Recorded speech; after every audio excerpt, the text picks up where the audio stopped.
How's it going, everybody? I'm standing here by the blower in the high moisture corn silo. I just put a load. We just went up and opened up a field, put a load of high moisture corn in the silo, but I'm taking the blower off the silo. You can see the pipes on the hook right now. I'm gonna get the skid steer here in a minute, grab the blower, hook onto the corn silage silo because it's time to chop corn silage. I know a lot of people are probably thinking, oh my God, you guys are so late with it, but here's a picture that I sent to my buddy Brock of what the corn looked like a week ago. So still plenty green, as you can see, and we can't have it that wet going into the silo to fill the silo anyway. I know we put a couple loads in already to open up the field, but anyway, to fill it totally up, it needs to be a little drier, and it's ready to go now. So we're gonna bounce back over and do corn silage. I know we're a little out of order, but when you have corn for corn silage that's not ready to go and corn for high moisture corn that is ready to go, you make a switch. What can you do?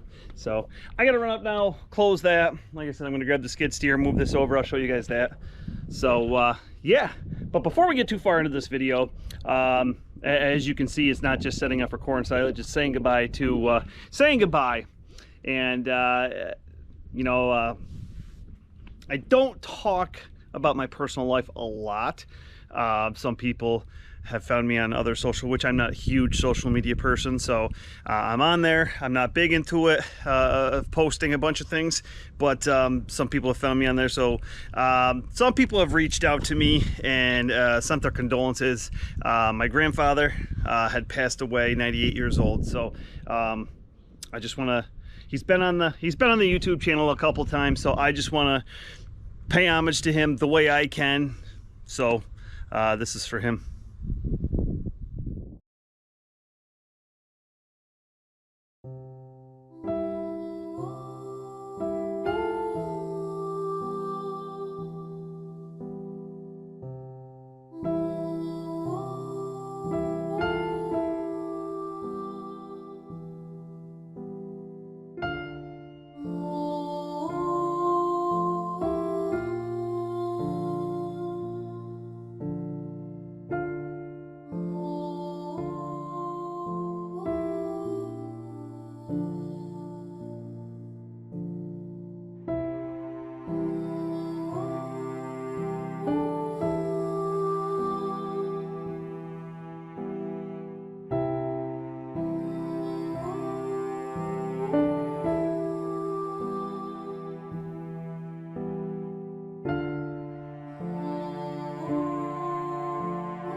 So I hope you guys enjoyed that. He was 98 years old, lifelong farmer. I could go through all his accomplishments, but it would take up a whole video plus.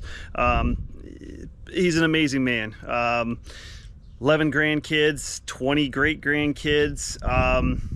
You know, it was sad. We knew it was coming, you know, at 98 years old. When you start going downhill a little bit, you don't make a full recovery and start, you know, jumping around and doing. I mean, he was still raking hay up till a couple years ago. So he's very, very. He was a very special man. He was a great guy. I mean, like I said, I could sit there and sing his praises for forever. You know, he was just that great. And you know, if I turn out to be half as great in my lifetime, if I turn out to be half as great as him, then, you know, I did really good in my life. We'll just say that. So I always called him Papa, and I know there was a lot of sad people, but you know, Papa, I love you, and thanks for everything. And give Grandma a kiss for me, and we'll see you someday. Till the next time we meet again. But anyway, we're gonna jump into this. Like I said, I showed you guys closing the silo the other day. I'm not gonna show that again. We'll grab the skid steer, hook onto this blower, move it over here. I'll show you guys that. Then get the corn head on the chopper, get everything all set up so we can start chopping corn silage. So let's get set up.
All right, so we're all hooked up here. Got our little motor that spins that little, whatever you want to call it, distributor motor that spins the distributing pan up there. So I got to go up, open that up, put this motor in. I plugged it in down here. It spins good, so we should have power up there. So time to climb up. All right, we made it to the top. Very refreshing sight when I got up here. When I climbed up here about a month ago to put a couple loads in, catching my breath after climbing. Whew. There was nothing but wasps up here. So I was a little nervous. I had to go back, put my hoodie on and sit here, move nice and slow and hook everything up. Luckily today, beautiful day, and they're not here, so that's a good thing. So anyway, I'm up here, gonna put that motor in, open that up, put the motor in, plug it in. We'll be in business.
well, you can see it. Let me get closer. That is slowly spinning around. That's what that's doing while, so it's slowly throwing it more to the outside so it doesn't just pile up in the middle. So make it a little bit more even.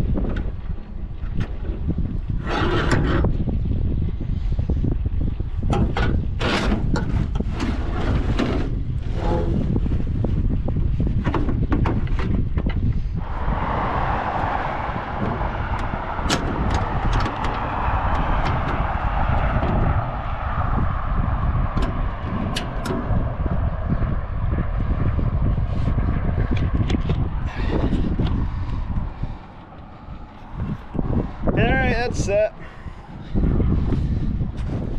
All right, so we're at the back of the chopper now. I have the kernel processor plates going to get put in. Basically, the crap comes through feeder house, gets chopped up with the knives. This plate, now normally there's the knives right there. Normally it would push it out across with the auger up into the wagon. Now we're going to put a plate in there, so it's going to hit the plate and run it up in between these two kernel processor rolls, and then down, curve and back down, over, up. So it's got quite a path that goes in, up, over, through, sideways, up into the wagon. So let's throw that in and scrape up my knuckles on this processor roll because that's fun.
You are all sorts of help, aren't you? You better be careful. Yeah, you better be careful. You better be careful, mister.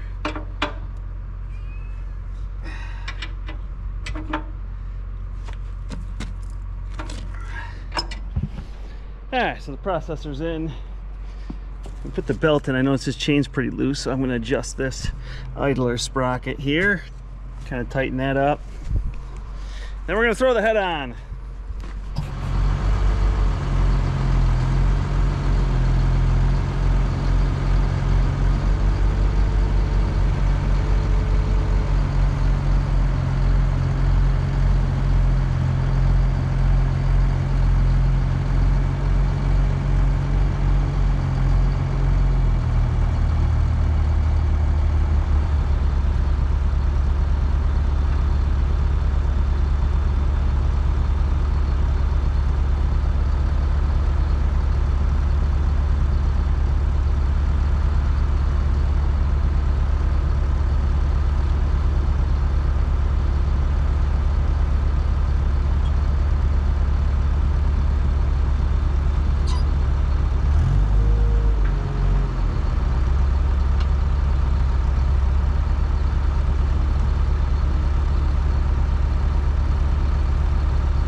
So that's all hooked up and ready to go. I gotta take the 40/40, bring that inside. I gotta run some manure out first, but I gotta take the 40/40, bring that inside, change the oil on that, because we got the 40/55 is down the road right now, moldboard plowing. So instead of rushing around, getting that all unhooked just to haul wagons, I'm gonna put the 40/40 on the blower. Should be all right for corn silage, and then run wagons with the 4250. I got a letter earlier in the year from a young man named Joel in Pennsylvania, or early in the summer, and Joel was wondering, you know, with the whole moving things around, with not having the 45 for first cutting and kind of jockeying tractors around. One of his questions was, I believe, putting the 4250 on running wagons. So you'll get to see that, Joel, in the next video. Are we gonna do it the whole time? I don't know, we'll see. Once it's back, maybe, you know, we're totally done. Maybe by the end of chopping corn silage, I'll be back to running with the 40/55 and put the 42 back on the blower. We'll see how the 40/40 handles it. It's run it in the past. Obviously I could run it a little faster with the 42, so we'll see how it goes. But anyway, that'll be for the next video. We'll be chopping corn silage. So anyway, guys, thumbs up if you like this video. And I know I'm going to get a lot of condolences and everything. So let me just take a second to thank you all for that. I'll reply to the comments. You guys know I always reply to comments. But let me just, so you hear my voice, you see the emotion on my face. I just want to say heartfelt thank you very much. I've gotten a lot of support, and a lot of people reached out. So I just want to thank you guys for that. But anyway, thumbs up if you like this video. Drop me a question or comment below. Hit that subscribe button if you haven't already. If you have, thumbs up to you. I totally appreciate it. Time to get some corn silage done, guys. I'll see you in the next one. Have a good one, everybody.